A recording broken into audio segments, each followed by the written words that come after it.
दापूरची आदर्श गावाकडे दमदार वाटचाल. विकास कामांनी बदलतोय गावाचा चेहरा मोहरा. सिन्नर तालुक्यातील दापूर गाव सध्या आदर्श गाव बनण्याच्या दिशेने वेगाने वाटचाल करत असून विविध विकास कामांमुळे गावाचा सर्वांगीण विकास होताना दिसत आहे.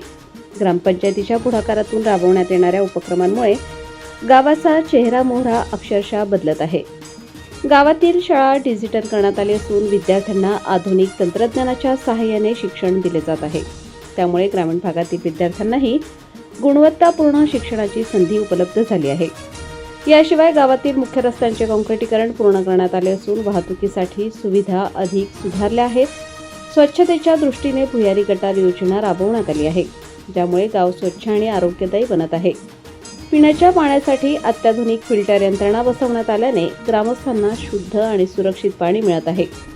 ग्रामपंचायतीमार्फत सर्वसामान्य नागरिकांसाठी निसर्गरम्य वातावरणात सुसज्ज विवाह हॉलची सुविधा उपलब्ध करून देण्यात आली आहे. त्यामुळे गावातील सामाजिक कार्यक्रमांना मोठा आधार मिळत आहे. या सर्व विकास कामांमुळे ग्रामस्थांमध्ये समाधानाचे वातावरण असून दापूर गाव आदर्श गावाच्या दिशेने झपाट्याने वाटचाल करत असल्याचे चित्र स्पष्ट दिसत आहे.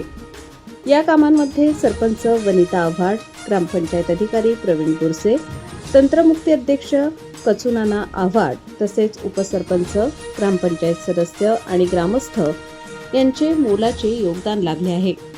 सर्वांच्या एकत्रित प्रयत्नातून गाव प्रगतीच्या नव्या उंचीवर पोहोचत आहे. यासोबतच युवा नेते उदयजी सांगळे यांचे मार्गदर्शन गावाच्या विकासासाठी प्रेरणादायी ठरत असून त्यांच्या नेतृत्वाखाली विकास कामांना अधिक गती मिळत आहे.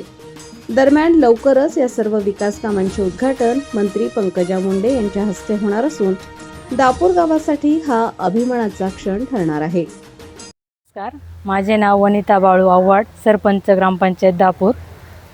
आमच्या गावात मुख्यमंत्री समृद्ध ग्रामपंचायत अभियान 17 नोव्हेंबरपासून चालू आहे.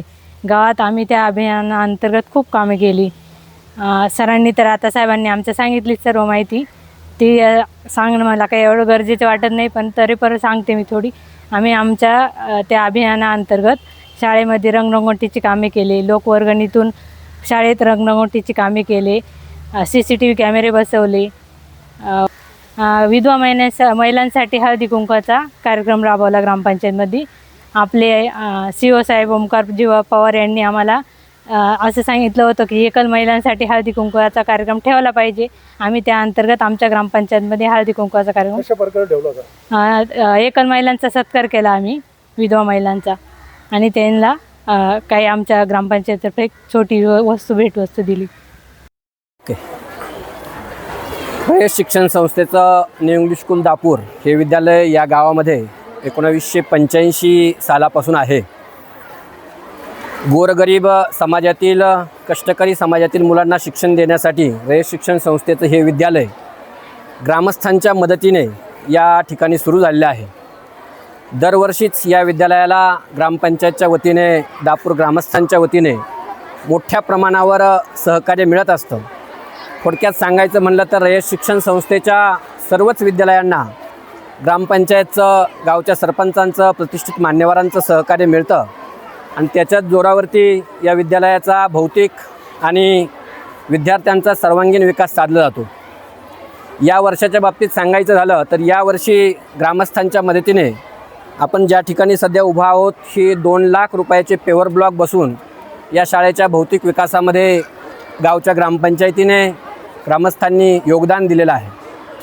संपूर्ण इमारतीला आतून रंगकाम करण्याचं कामसुद्धा ग्रामस्थांनी केलेलं आहे. वेळोवेळी विद्यालयामध्ये होणारे जे विविध उपक्रम आहेत, या सर्व उपक्रमांमध्ये गावच्या ग्रामपंचायतीचा, ग्रामस्थांचा मोठ्या प्रमाणावर सहभाग असतो. गावच्या ग्रामस्थांच्या मदतीने या विद्यालयामध्ये या शैक्षणिक वर्षामध्ये तालुकास्तरीय विज्ञान प्रदर्शनाचं आयोजन केलं गेलं आणि संपूर्ण जिल्ह्याला मार्गदर्शक ठरेल अशा प्रकारचं विज्ञान प्रदर्शन या गावातील ग्रामपंचायत सरपंच, उपसरपंच, सर्व सन्माननीय सदस्य, त्याचप्रमाणे विद्यालयाचे मुख्याध्यापक धस सर, पर्यवेक्षिका मृतडक मॅडम आणि आमचे सर्व सहकारी यांच्या मदतीने एक चांगल्या प्रकारचं विज्ञान प्रदर्शन आम्ही या विद्यालयामध्ये संपन्न केलेलं आहे. एकंदरीत गाव आणि ग्रामपंचायत यांचा एक सलोख्याचा संबंध आहे आणि म्हणूनच या विद्यालयातील विद्यार्थ्यांचा या शाळेचा भौतिक विकास होतो आहे, विद्यार्थ्यांचा सर्वांगीण विकास साधला जातो आहे.